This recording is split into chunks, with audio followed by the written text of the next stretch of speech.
I know this is a random thing to do a Backseat critique of, and I swear actually this isn't a patron request. Basically, we hung out with Ashens at Alcon. Nice guy. And I was like, this is a perfect excuse to make Omega watch the Ashens film. You were like, choose of these films, and I was like...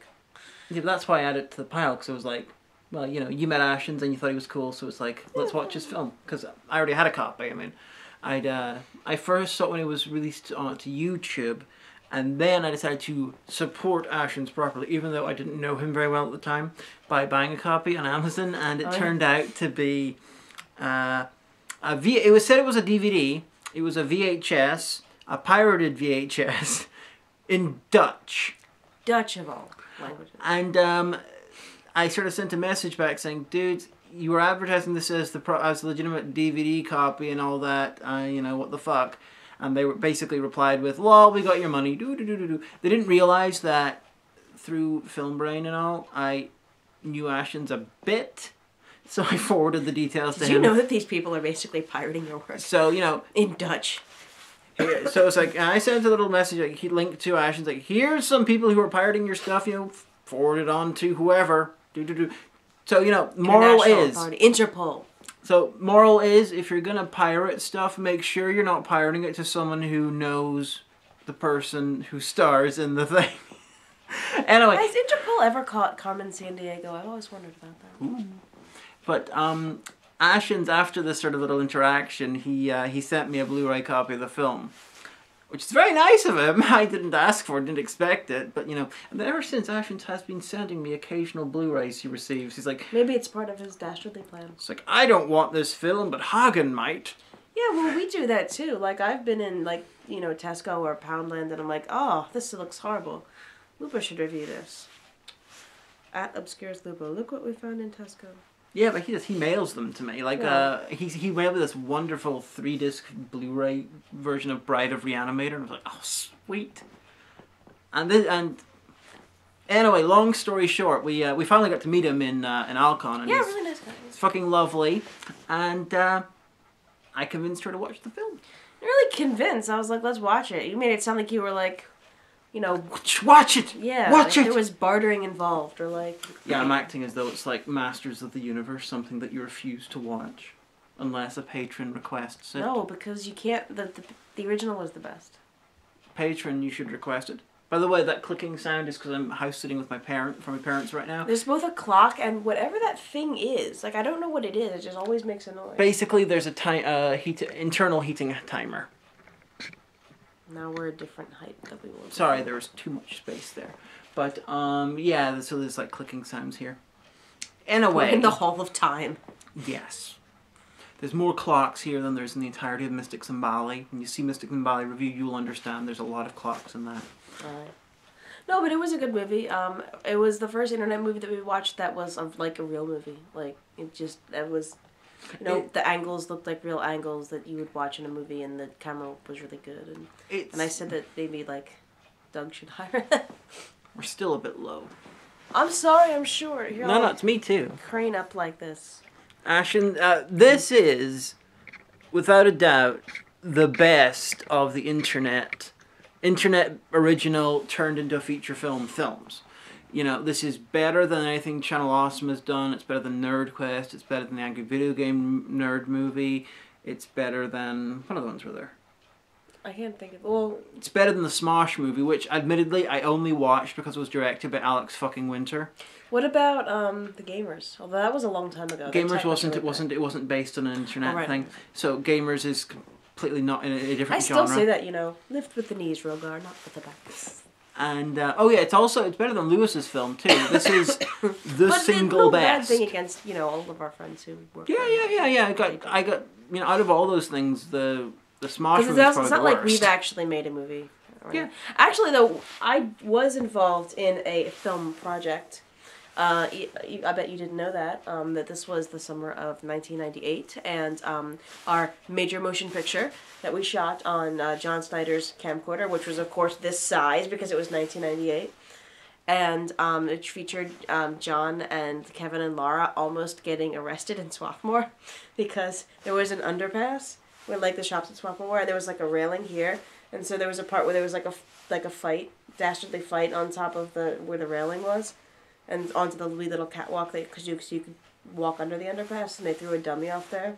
But in all fairness, he slowed the footage down and then set it to free falling. It was just really funny. But it turns out that people get really upset when you drop dummies off an overpass, even if it is onto the catwalk. So the 2 Swarthmore police came around and they had a few words with them. But major motion picture. I was actually the last person you see in the major motion picture. It featured 2 different puppet musical numbers, where we had puppets on and we lip synced to at least one of the songs from the South Park the movie soundtrack. And I thought of another. Not to brag.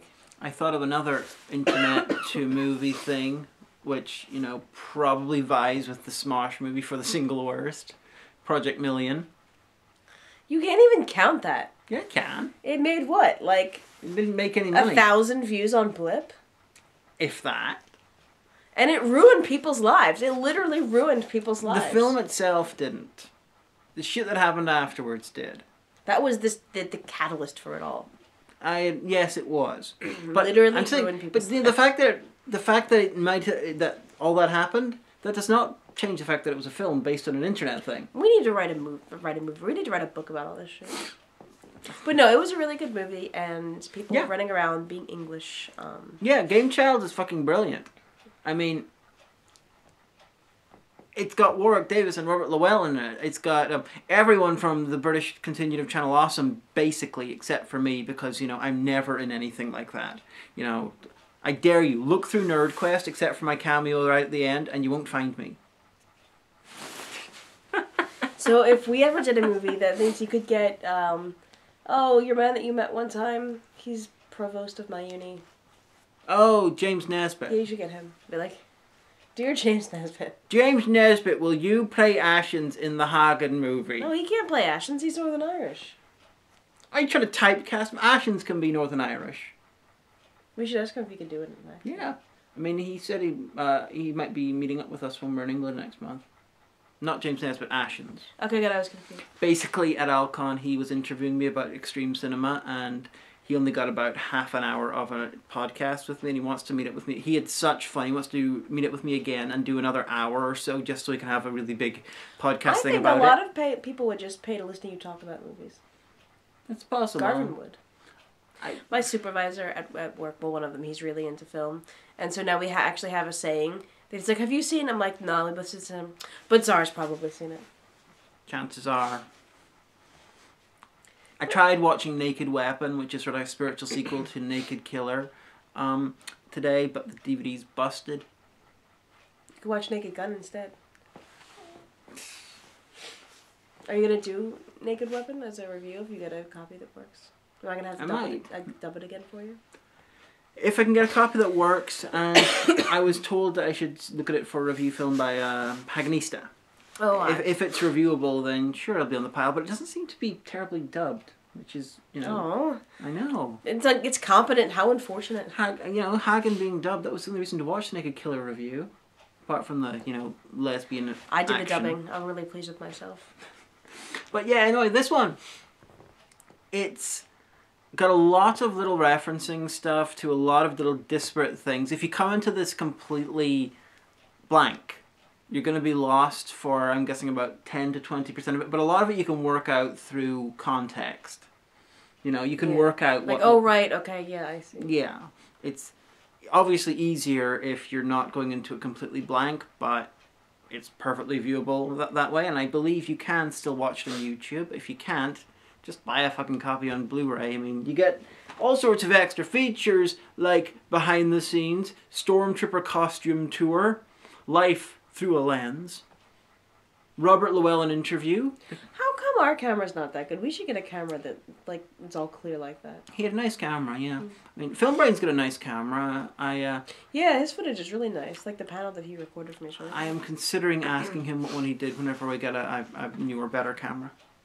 This is my camera that I got years ago. Yeah, because my HD camera died after we did the Equestria Girls review, so we've been slumming it with this one ever since. Yeah, like a lot of times my parents will say, would you, like, especially when I still lived in the States, do you want some money for Christmas or would you like presidents send us a wish list. I was like, well, I'd like to get a camera because I'm trying to get into this like thing that we do. I can't even say YouTube because it wasn't really about YouTube back then, but this thing. Blip. We're internet content providers, and they were like, oh, okay, well then here's some money, and then. According to Wikipedia, I am a performance and visual artist. Like the real Wikipedia or the Channel Awesome Wikipedia? No, the actual okay. Wikipedia. They have a thing on Channel Awesome, or no, they have a thing on Northern Irish celebrities, and I'm You're listed a there celebrity? That's as great. they don't have a click on Hagan, get information about Hagan thing, but you just have performance and visual artists. I wonder which of our friends. This is so visual. Look at this. This is so artistic, and look, I am so performing. You framed the scene.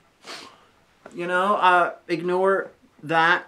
Completely ruining the symmetry of the background. Sorry. No, not you. You can see the black thing there. That's the doorway. a door. We see that one of the cats is in there though. Yeah. And she'll get angry if we close her in there and just yowl and be upset. Yeah, you're quite unlucky that Mary the cat. He's noodling around somewhere. Yeah, he was jumping out while watching the film. He was very turned on by Ashens, and he was really taken with the silver skull. I think he wants a mask like that. There probably are cat masks that you could get, but I don't see him wearing one. I see him like tossing his head and like rolling around trying to get out of it. I'll tell you, one of the fun things about watching this film is if you know UK YouTube people, even the ones if you don't have a great knowledge of it, you can spot someone you recognize at fairly regular intervals. You're like, oh look, hey, it's Welshie. It was like, there's Masako X, there's Mike J, there's Film Brain, there's Welshie, there's Guru Larry, there's Dick Bush, aka formerly the porn critic, who's an actual porn director. Pornographer. I've never got to meet up with Dick Bush. I follow him on Twitter, but it's kind of unfortunate because being a pornographer, like he does tweet things that are pornographic in nature. Yeah. So I'll be like, oh Jesus, I wasn't looking. It just happened. I'm surprised that they were huge. But Happy Harry didn't seem to turn up. He did the theme music. Maybe he was busy. He had like a lot of projects. I follow him on Twitter too. He's always like, look, I spent 3,000 years working on this 9-second thing. And you're like, oh, that's the bad thing about animation. He just works so hard and so hard and so hard. Yeah. In very small increments. Happy Harry, he did the Akira as an American film video, the Johnny Depp Lost in Tim Burton Land video, the Saturday Morning Watchmen cartoon intro. He's fucking brilliant. He was also one of the main cast in Nerd Quest. And he wrote and sang the theme song. Well, I don't know if he sang it, but he wrote the theme song to this, which is very James Bond. Yeah. It was See, I think that people should start being friends with you because you have access to all the great scenery. Oh yeah, because like we live in Westeros and shit. Yeah, like okay, so I know you can't put a link to things in YouTube anymore, but I have like this 1-minute video that I've not monetized because it's why. But we were on Arranmore Island off the coast of Donegal, and we went out to the edge where the lighthouse is and everything. And most people went down the cliffs, although we all were quite hungover, so that was probably a really bad idea. But I took a look down the stairs and I'm like, no, that's not happening. But I took video of like just the cliffs and just being like, up there at where it looks like literally like Zygons or something, or Daleks are just right about to step out, like, around a bend or something like that. So people should be cozying up to you. Be like, hey, Hagan. Hey, friend. Can we come film in your country? Well, given that they haven't ever done that, in order to get me to use my possibly 3 dozen fans, to watch their films by giving me a big part. I don't know if they'd use the expense of asking me to use Northern Ireland, especially considering I don't actually have a job in Northern Ireland. The boss of Northern Ireland. Yeah, you could use your connections to have me ask Adrian. We can go on if someone wants to give me money in the hope that I will give them my blessing to film in Northern Ireland, they can do that. No, but saying like, look, we want to use the scenery, and you're a local person, and you have a degree in all of this sort of thing, you should help. You can give me money and I'll let you film in Northern Ireland, but I should warn you that it won't actually affect whether you're allowed to film in Northern Ireland. Well, I mean, I guess. Plus, Northern Ireland's scenery looks a lot like England, Scotland, and Wales. If you're filming, dramatic though. If you're from Arizona or New Mexico or something, then I suppose that would be an interesting difference. I was impressed. Yeah, most people in England live in the land part. They don't live on those cliffs. If you're living in England, like a village where they just eat seafood. If you're living in England, Scotland, and Wales, you are at most 3-4 hours drive from the coast, and English a lot of the coast look like tired that. and busy and harried, and they all live in London or in. Except for Ashens, he lives in Norwich. I don't even know where Norwich is. Norwich is east of London. You know the fat bit beside to the east of London in England, where it's like Wales but the other side. Like Wales goes off like that, but Norwich is like if I'm not actually really sure which part Wales. If the UK is sort it's that of little like, sticky outy bit in the side, right? Yeah, Wales is like the bit that sticks out. You got Cornwall is the sharp bit, and then Wales is like sticky out bit above that. Cornwall is where the pirates were. Yeah, like Wales looks like someone's head, and Cornwall looks like it's pointing angrily, and then Norwich is in the part. It would be like the ass. It's like a bulbous part to the east of London. All you had to say was the east of London. I'm like, all right. Yeah, it's a bulbous part. That's where it is. Near Bristol. Norwich isn't the entire area there. Brighton. It's right south of London. I don't know. Norwich is a city in the bulbous part to the east of London. Not the Midlands. It's England's ass. Or the north. No. Okay. I don't know if it's north or south of London or roughly the same. Is it the farming lands? Yeah, it's basically a rural area. But not the northern farming lands? No. Okay. Or the Cornwall farming lands. England has a lot of farming lands. And yeah, they're all I know. When they all have hilarious. different accents and prejudices against each other. And they're all hilariously accented. If you say so. We're in the north where everyone's angry all the time. Do you know, my dad sent me an email last week, and it was a forward of an NBC News alert.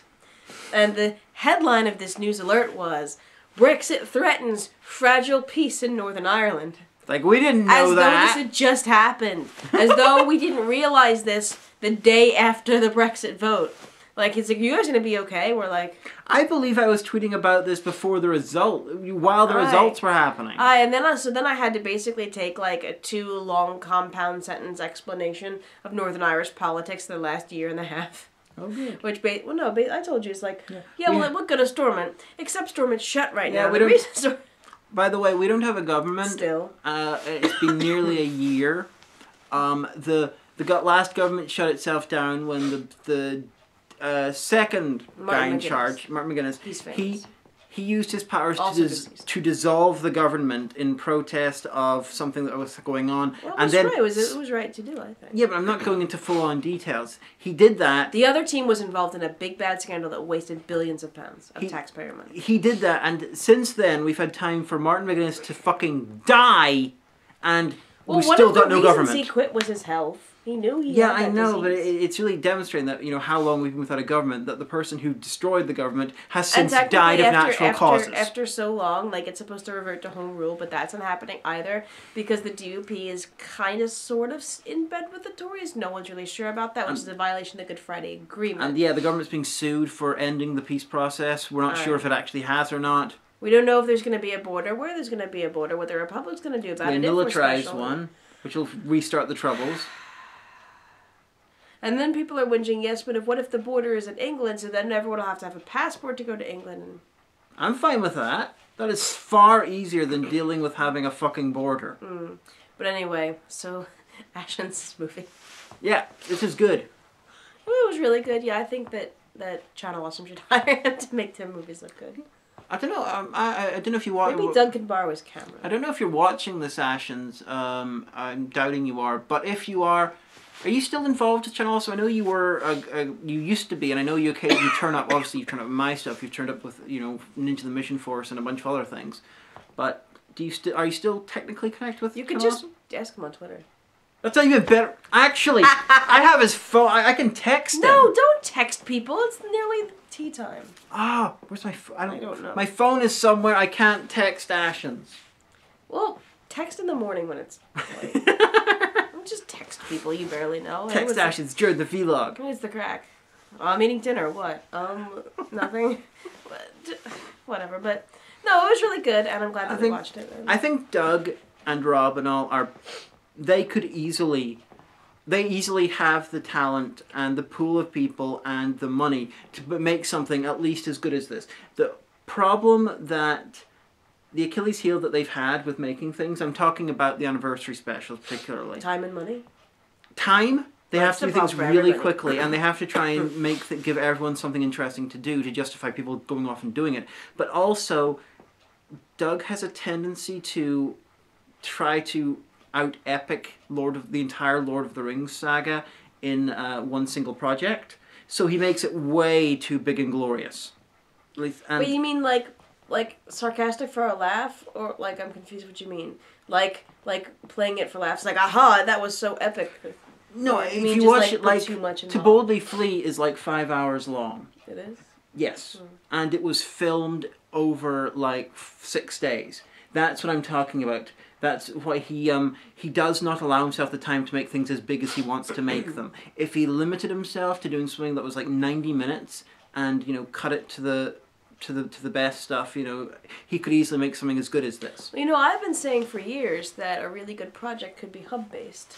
That basically, like, you have a script that allows for different locations and different characters in those locations with a framing device that makes sense, you know, that we're following those three narratives. And then you could have, like, you could have a Canadian hub, because well, okay, now there's less Canadians involved, but, you know, so everybody would come to, like, so-and-so's house in Toronto, do all the filming there.